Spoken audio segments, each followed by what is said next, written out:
And this is absolutely historically new. The reserve currency countries of the world have normally been from the industrialized world, the countries that have habitually dominated the world over the last 200 years.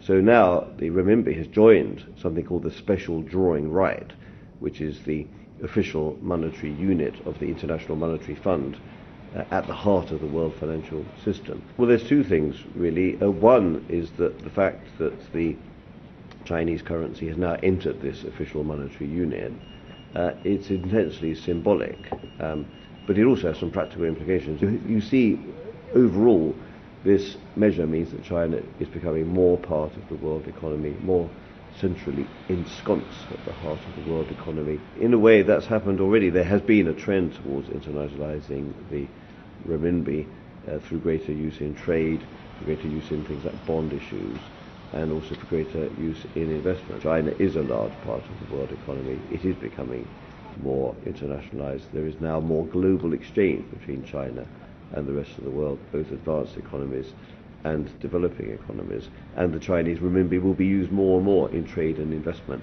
in those dealings around the world.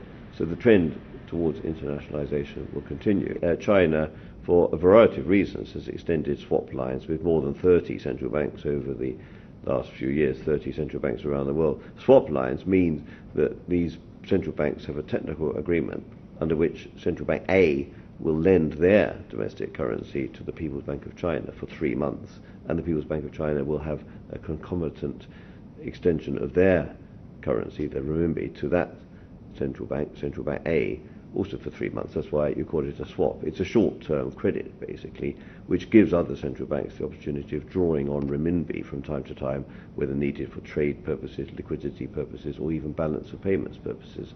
Then through the SDR mechanism, they do have access to liquidity, which could be very useful in terms of a crisis or at a time where they may be hard-pressed.